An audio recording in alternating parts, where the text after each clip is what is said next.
I had a conversation with a friend of mine, and it was a bit disturbing. Yes, I would say it was disturbing because he grew up in a very nice, observant Jewish family, and he's very Jewish, but he tells me he wants to go explore.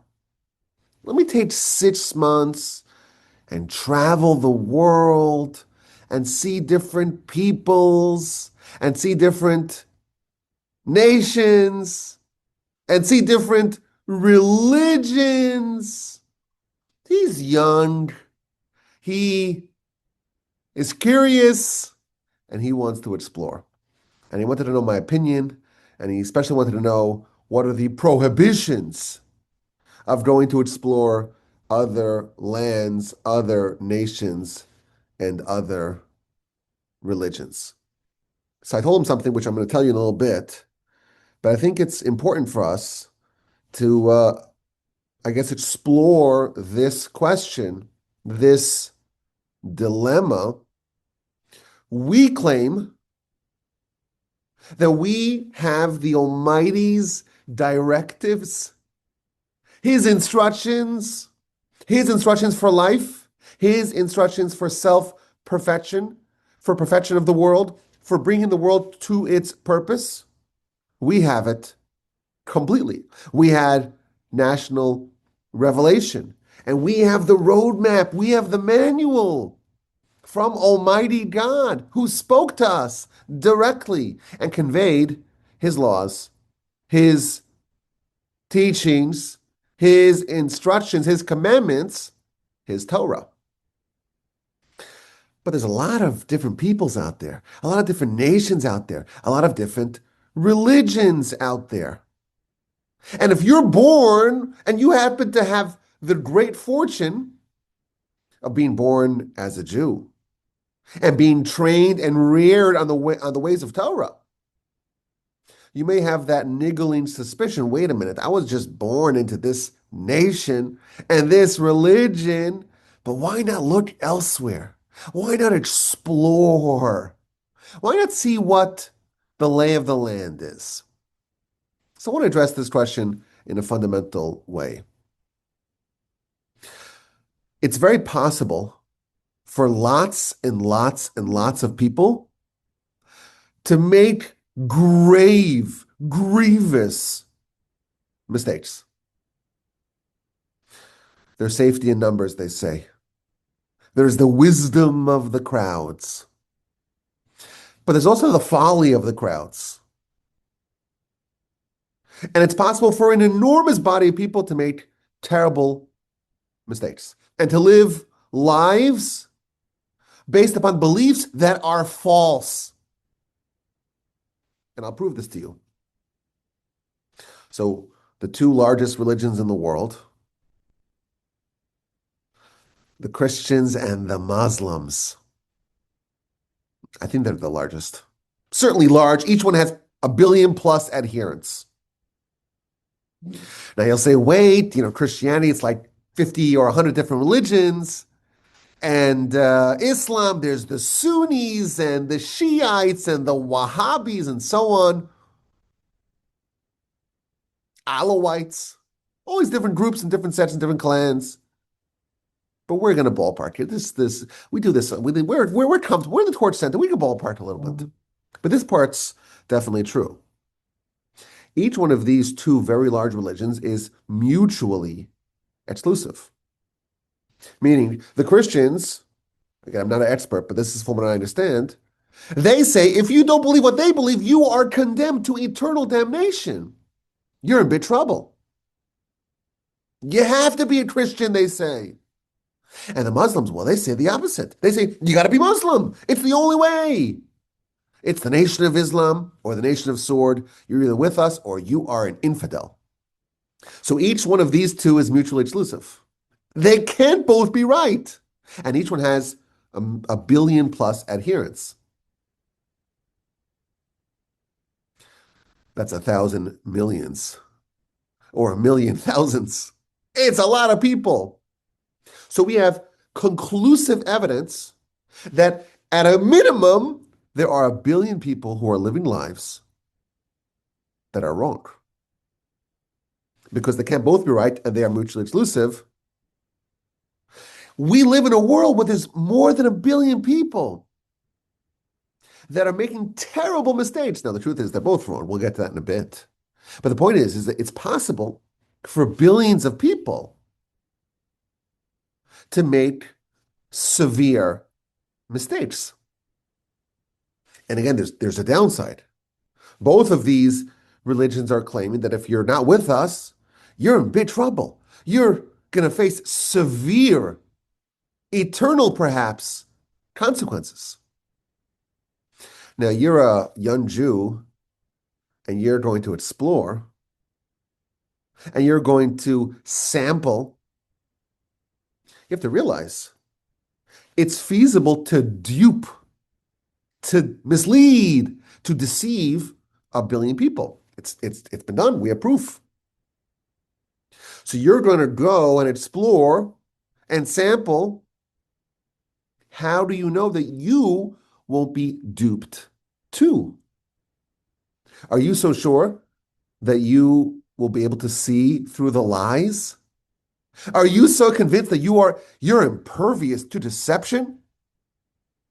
You're incapable of being misled? That's maybe one angle to answer this question. It's a very dangerous and fraught-ridden experiment to just explore and be sure that you won't be misled and deceived. And the consequences are very severe. But this is not what I told him. What I told him is the conversation that I had with the AI. I had a conversation with the AI. And I said to the AI, I don't remember which one it was. I said, well, suppose you take a standard issue human and they don't have a space suit and they don't have an oxygen tank. They're just like us, just walking. Maybe they have some clothing on, but the way you would be here on planet Earth. And you were dropped onto Mars.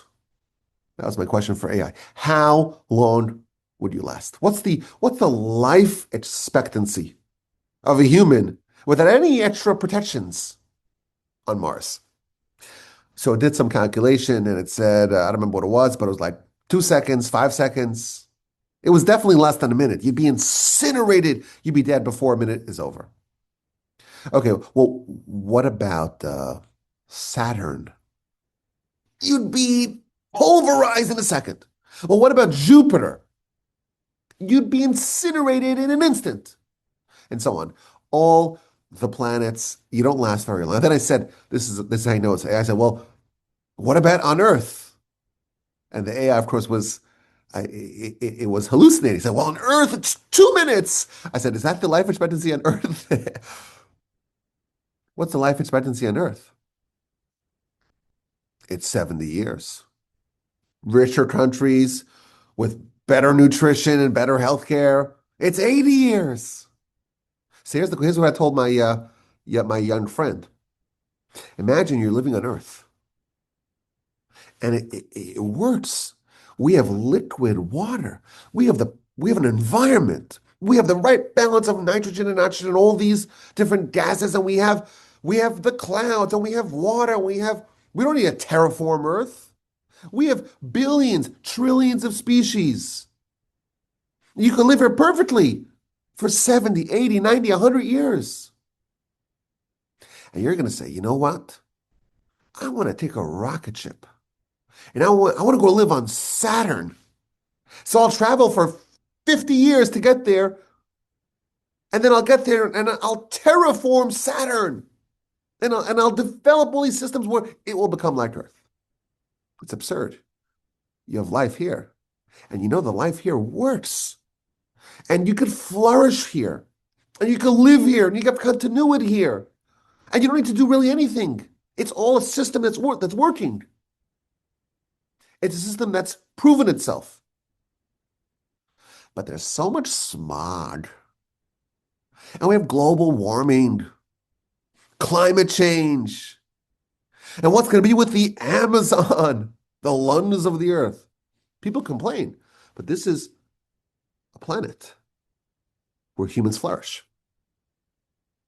Why would you abandon a place where it's been proven where people can flourish to go explore unknown worlds that maybe, just maybe, there's some way to live there?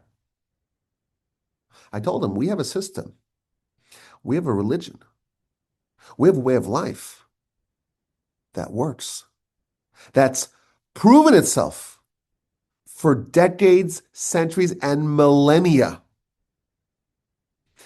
It's vibrant, it's flourishing, it's healthy. It has superb community. There's continuity.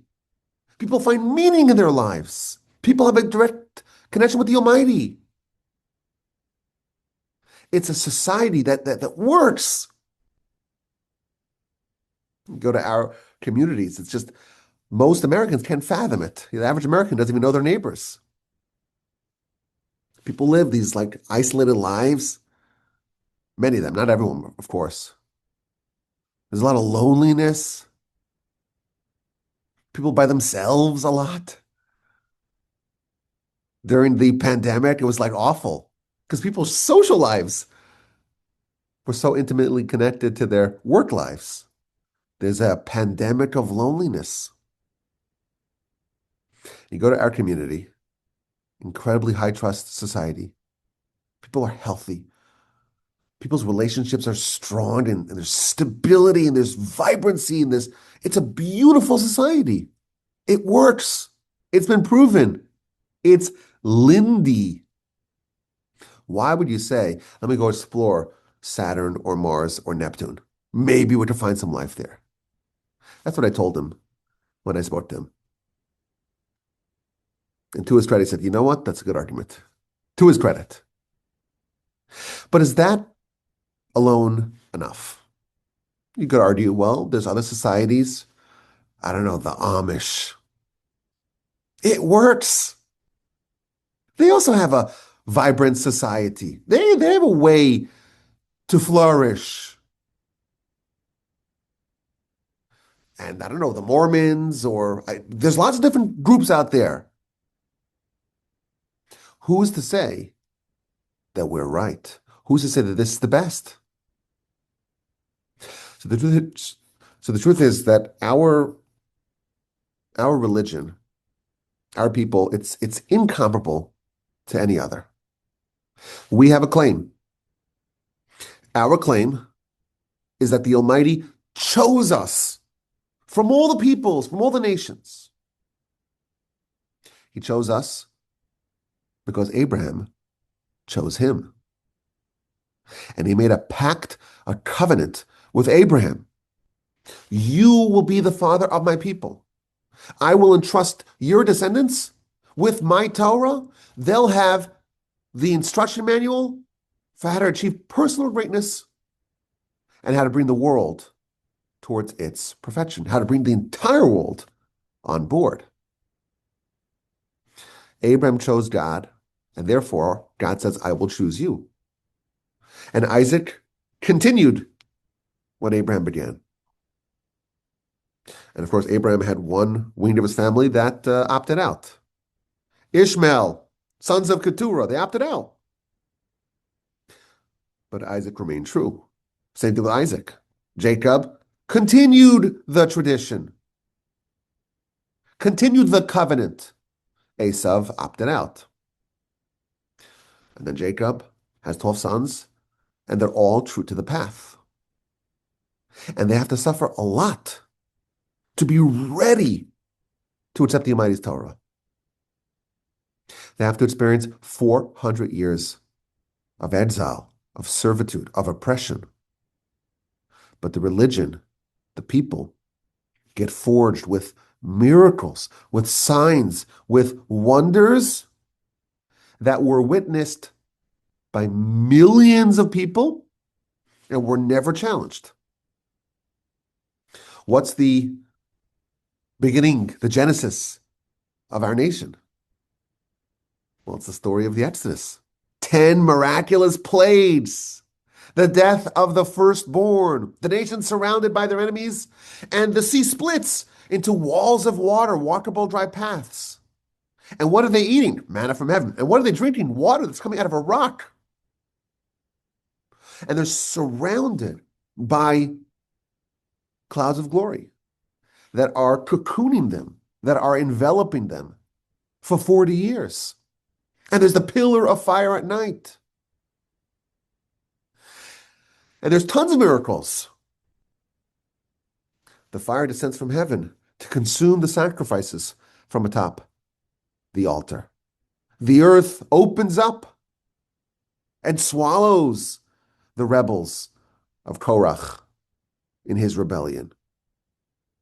It's a litany of unique and comprehensive miracles, the most unique and the most comprehensive miracles ever claimed by any people, by any nation, by any religion. And crucially, these miracles were witnessed by millions of people who received the book in which these miracles are detailed. The very people who experienced these miracles received the book, the Torah, that details these miracles, and no one ever challenged it. The miracles of the Exodus, the miracles of Sinai, the miracles of the wilderness were never challenged. And some may say, well, I watched the movie. Yeah, maybe there were some miracles, but it happened to Moshe, and maybe he persuaded. He was so charismatic. He was a cult leader. How do you persuade a nation that they ate manna for 40 years? Manna that dropped from heaven. They ate it for 40 years. That's like from the 80s. Millions of people received portions of manna twice on Friday. None of it dropped on Shabbos for 40 years.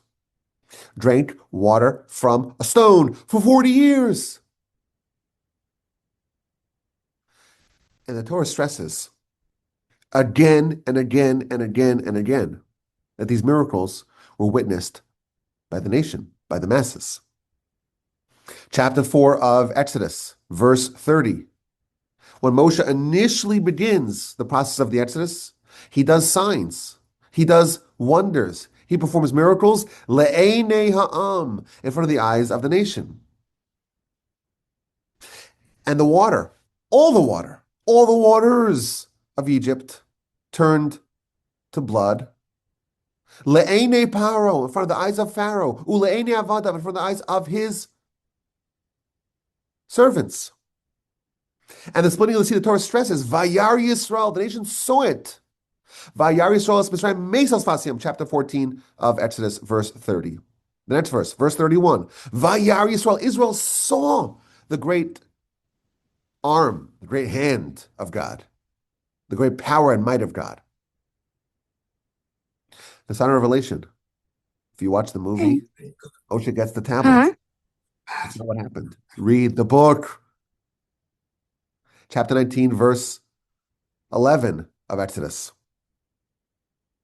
God is going to descend. This is before the Exodus. God's going to descend le'enei kol ha'am, in front of the eyes of the entire nation. Chapter 24, verse 17. The appearance of the honor of God was like a consuming fire atop the mountain, le'enei b'nei Yisrael, in front of the eyes of all of Israel. When Moshe descended down from the mountain for the third time, his face was aglow, was as bright as the sun. Vayar Aharon, chapter 34, verse 30 of Exodus. Aaron saw v'chol b'nei Yisrael, and the entire nation, a nation of millions of people, they all saw. They all saw Moshe, and his face was aglow, and they were scared to approach him. The final verse of the book of Exodus, it talks about the presence of God in the tabernacle. There was a cloud above the tabernacle by day, and a fire at night. Le'enei kol beis Yisrael, in front of the eyes of the entire home, the entire family of Israel. Numbers 14:14. God appeared to us eye to eye. 33:3.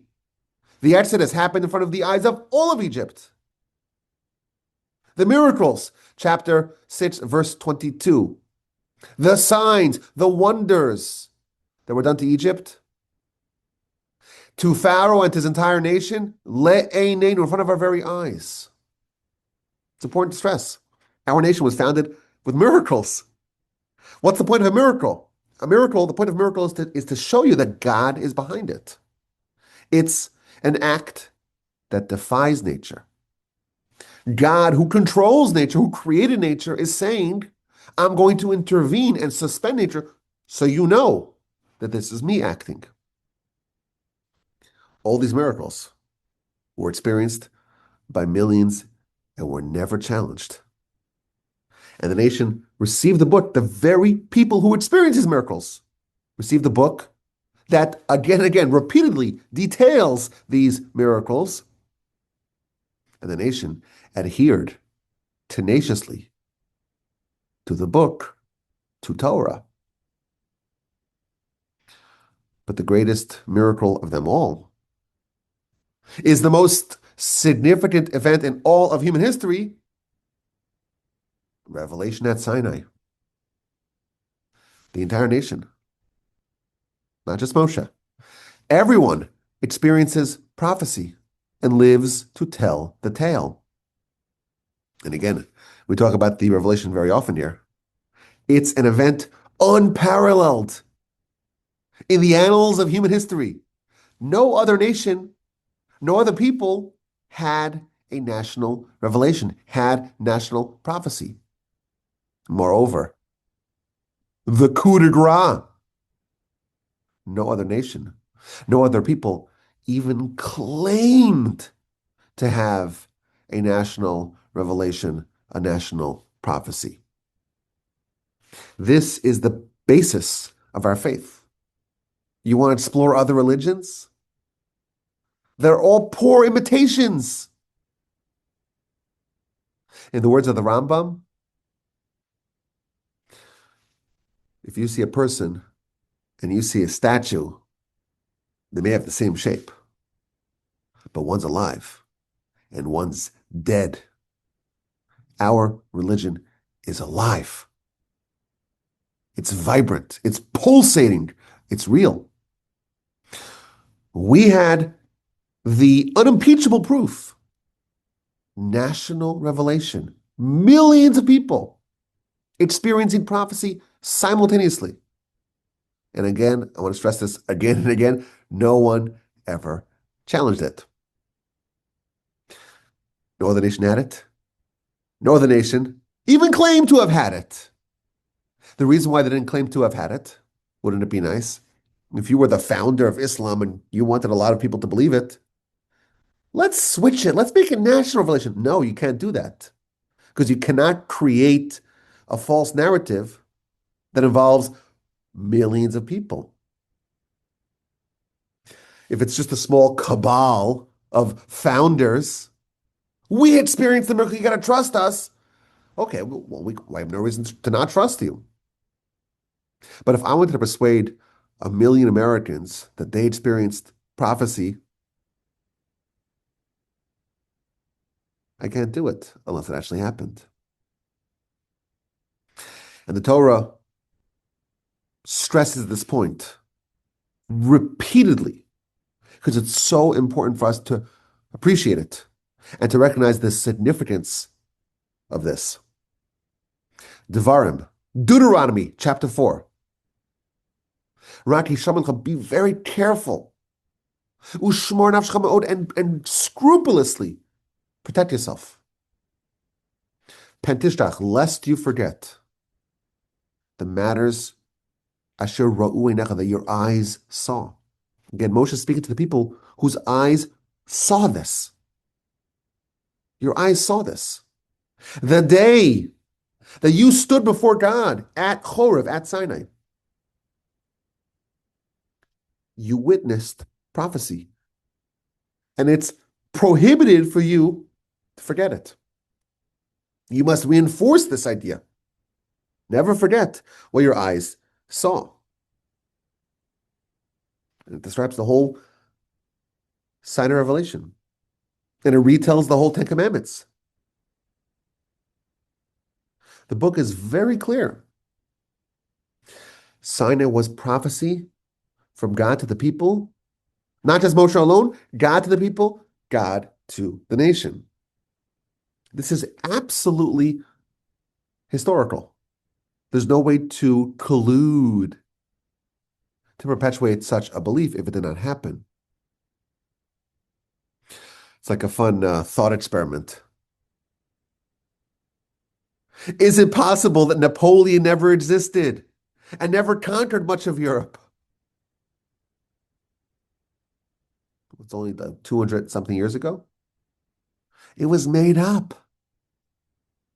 How do you know? There's no one alive that saw Napoleon. There's probably no one alive who saw someone who saw Napoleon. Maybe it's all a hoax. It's all a fabrication. We were all duped. Maybe it's a lie. Maybe it never happened. The reason why we know for sure that it happened is because there's no way to create such a falsehood. If it didn't happen, there's no way to spawn it, to spawn the belief in it. Alexander the Great, this is about 2,300 years ago or so.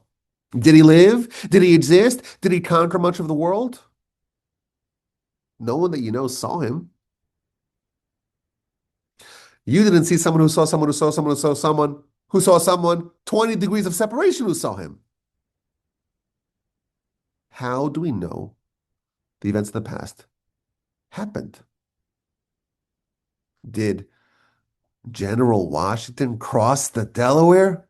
Did he preside over the Constitutional Convention in 1787? You never saw it.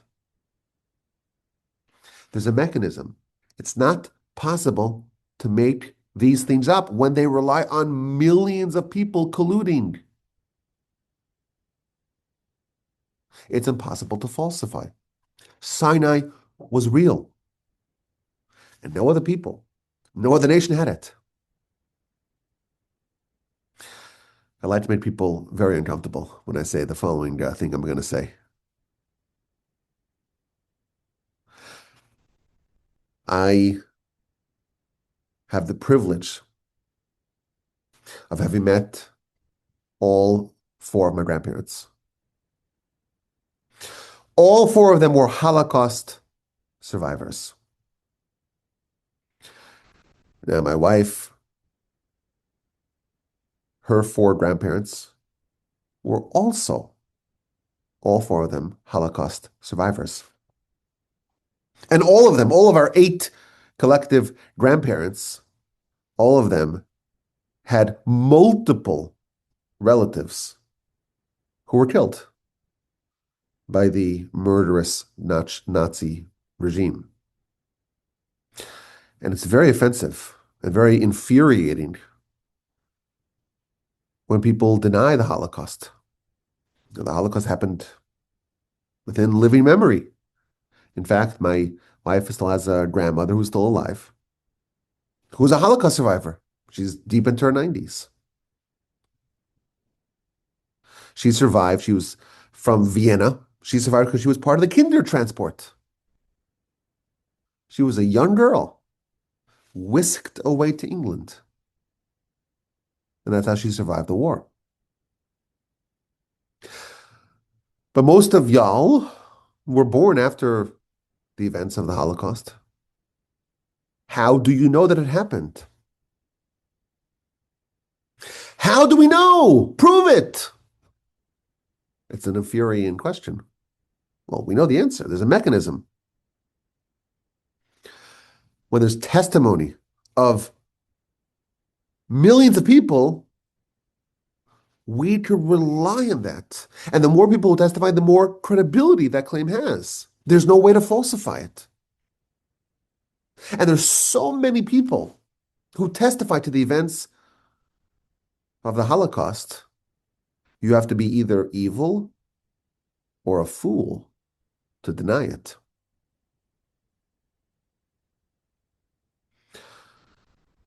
Guess what? The sign of Revelation has more credibility than the Holocaust, even though it's an event that happened many, many years prior. The sign of Revelation is an event that's 3,300 plus years old. And the Holocaust happened within the last century. But there are many more witnesses and much more testimony and more credibility for the sign of Revelation than for the Holocaust. It's impossible to deny this. There were millions of people collectively in a single event, all as one. And no one has ever credibly questioned it. Until very recently, there's no Sinai deniers. It's absolutely historical. If we had a book that recorded miracles about Abraham, and Moshe delivered us this book, we would say, well, Abraham happened, a few hundred years ago. How do we know it's true? If there's a book that details the miracles that happened to Moshe himself, for example, if the only miracle in the Torah was the events at the burning bush, the bush is on fire, it's not being consumed, and God spoke to Moshe, we would say, well, how do we know that's true? Maybe he's lying. But Moshe is giving a book delineating a vast array of miracles, a panoply of miracles that happened to the very people who received the book. And it's not a book of tales. It's a book of law. God spoke to Moshe saying, laws, laws, laws. And the nation fastidiously observed these laws until today. There's more evidence to the veracity and historicity of Sinai than any other historical event. And again, the coup de grace. Chapter 4 of Devarim. There's a challenge the Torah throws out. Ask, inquire. Go back in history, the days that were before you, from the day that God created man on earth, from one end of the heaven to the other end of the heaven. This is the Torah's challenge. It's an unbelievable challenge. All of human history, any place on earth, did such a great event happen? Oh, Hanishma Kamo, does something like this be claimed to have happened? Has anything like this been heard even? Is there ever another example of a nation hearing the voice of God, speaking from amidst the fire like you heard and live? The Torah is laying out this incredible challenge. And again, it's the coup de grace. The Torah is saying, in all of human history, since God created man until today, from any point of the earth, from one end of the heaven to the other end of the heaven, did such an event happen? Or was there even a claim for such an event that happened?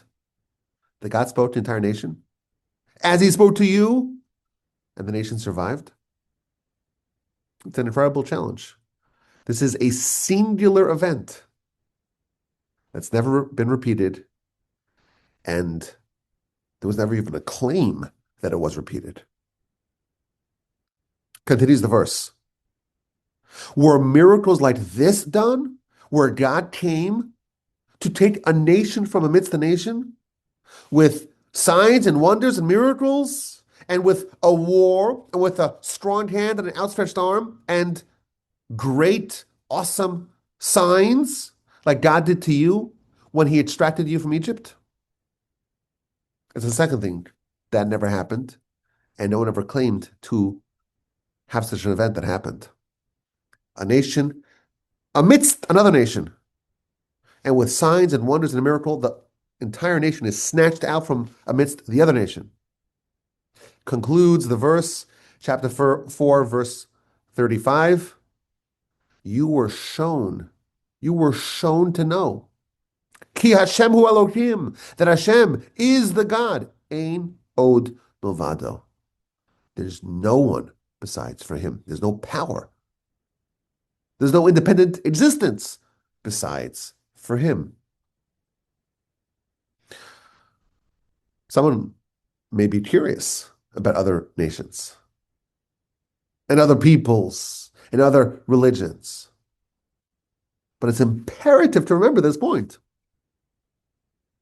Be very careful not to forget this. Don't ever have this idea escape your consciousness. There's only one nation that has been born out of these miracles. Which other nation has the story of 40 years of eating manna? And the book is given to the people who experienced it? How do you make up a falsehood if you wanted to do such a thing like that? Why did no other nation have these miracles? Why did no other nation have sign of revelation? Our people, our nation, our religion is special, is unique, is unparalleled, is supreme. I want to add another point.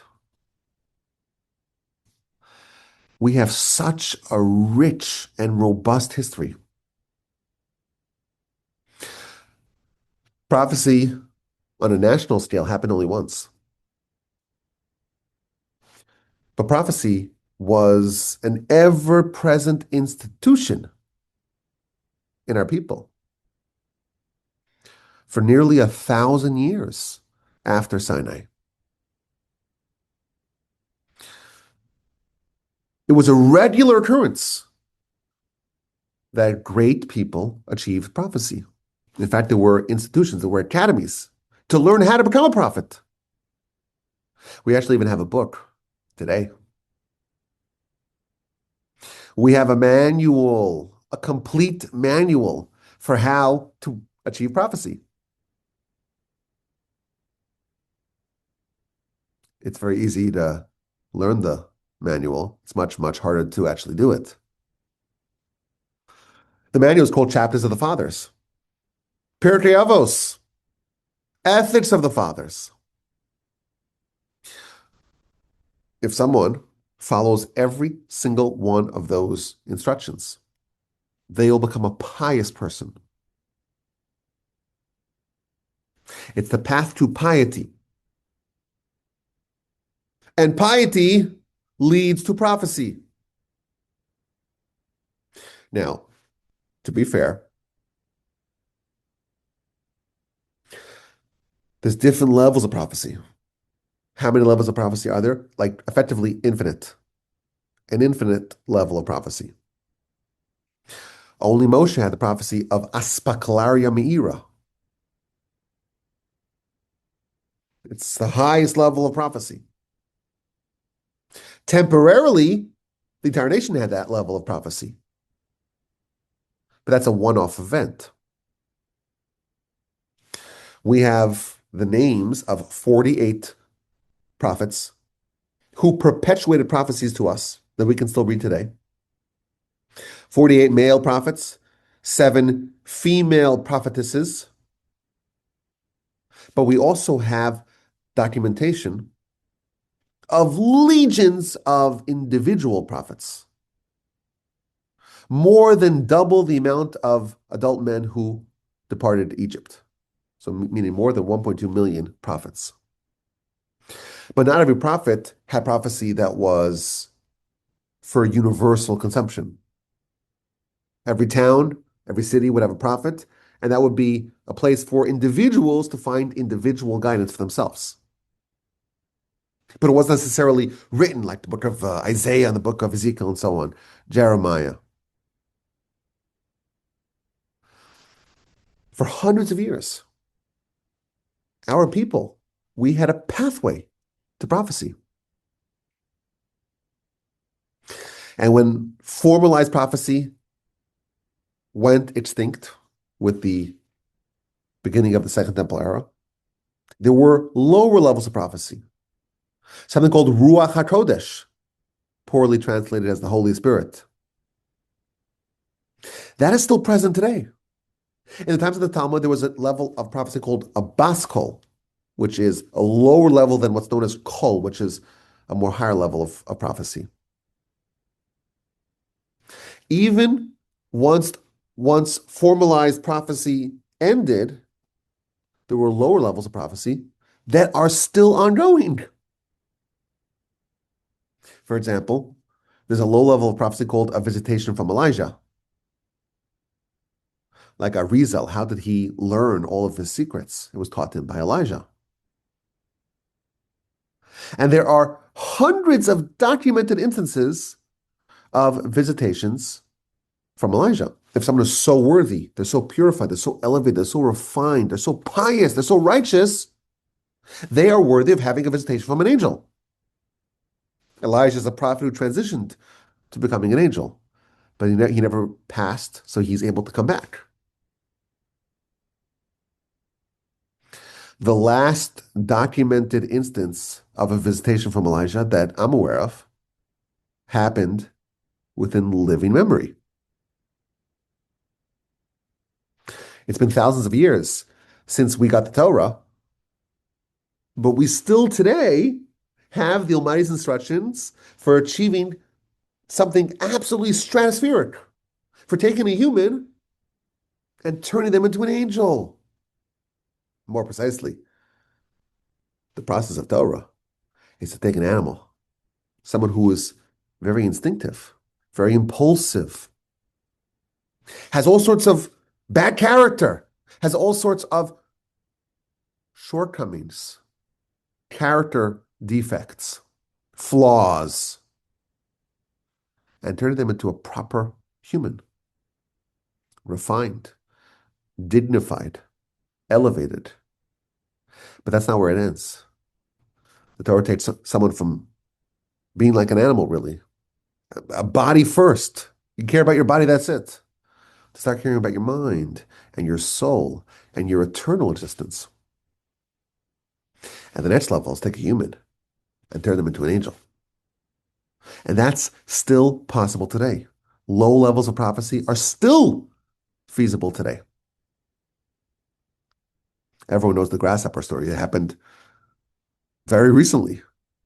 The great sage was studying a difficult part of the Torah that talks about the anatomy of certain grasshoppers, and there was no picture.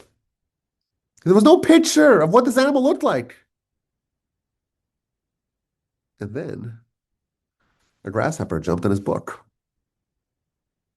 Jumped from the window to the windowsill to his book. And he was able to examine the grasshopper. When someone says you're a great sage, of course, this is not even an insight to me. It's obvious. The great Rabbi Yosef Cairo, the author of the Shulchan Aruch, it's documented. Whenever he would open up a book to read a citation, he would always open up to the correct page. You have a book with 500 pages and you need a certain citation, he would always open up the right page. Always. We have books from him, some of the most important books in all of history. Shulchan Aruch, the Code of Jewish Law, where he distills all of the Talmud and all of the writings, everything into direct, clear instructions of practical halacha. You don't need to be an expert all of Talmud to know how to behave as a Jew. These incredible tomes that he wrote. Beis Yosef. Today it's published in 32 volumes. Unbelievable. Kesef Mishnah, an entire commentary on all of Rambam. But he has another book. Magid Meisharim. It's the records of the Torah insights taught him by an angel. Every night, the angel appeared to him and taught him Torah.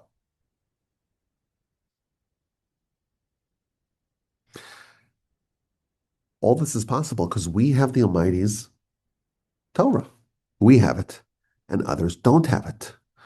We have it, and only we have it. We have to appreciate this. But even if we're not thinking about prophets and prophecy and these incredible levels,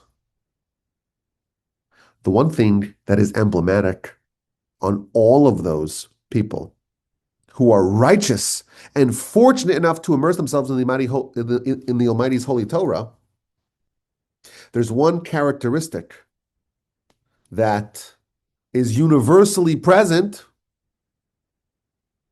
and that is a convergence of scholarship and character refinement.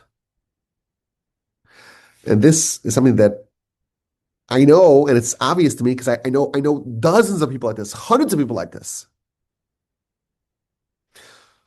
Also sages, scholars, people of dazzling intellect, sharp intellect. Nothing sharpens the mind like the study of the Almighty's Holy Torah, the Talmud, nothing. There's nothing that parallels it.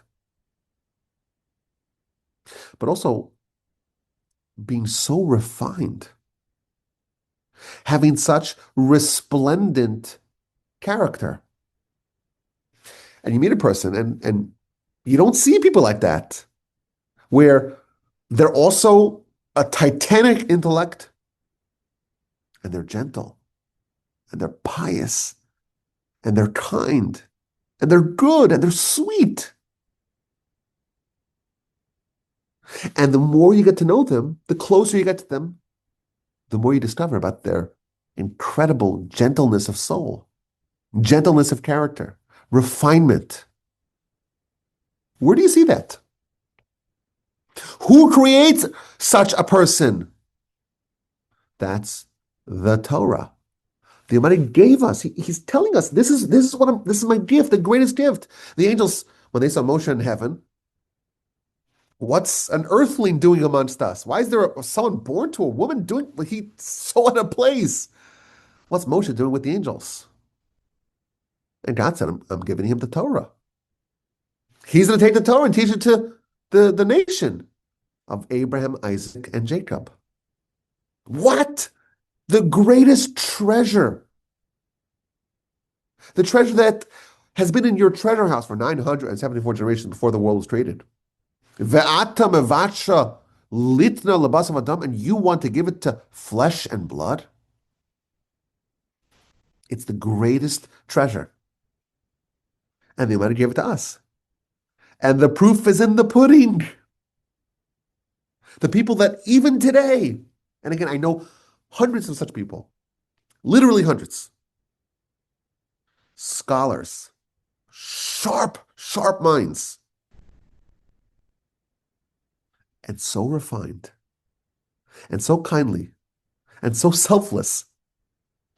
Where does it come from? That is the secret of this treasure.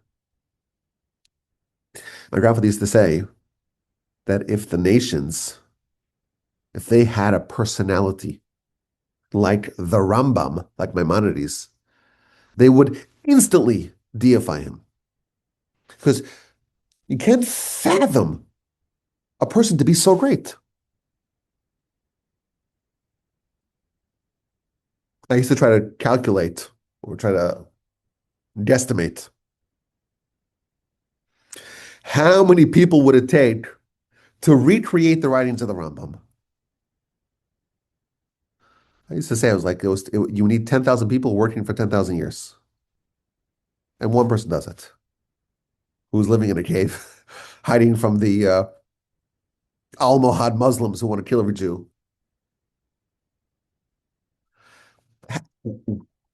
Where do you see an example like that? We know the answer. Jews never wanted to deify.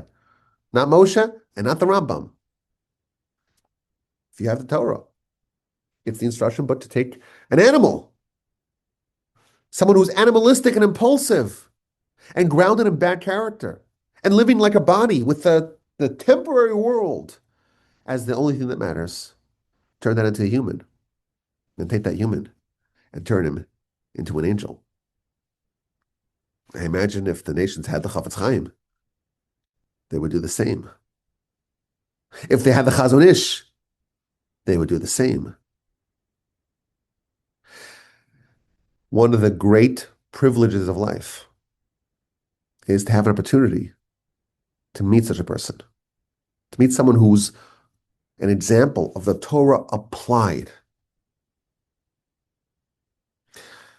And you meet these people, and have some people like this in my family, literally family members of mine. And you examine every part of their life, and you're trying to find there's got to be some selfishness there. There's got to be some bad character. Everyone has bad character, right? You can't find it. And the more you look, the more you realize this is just a phenom. And it's not a phenom. This is applied Torah.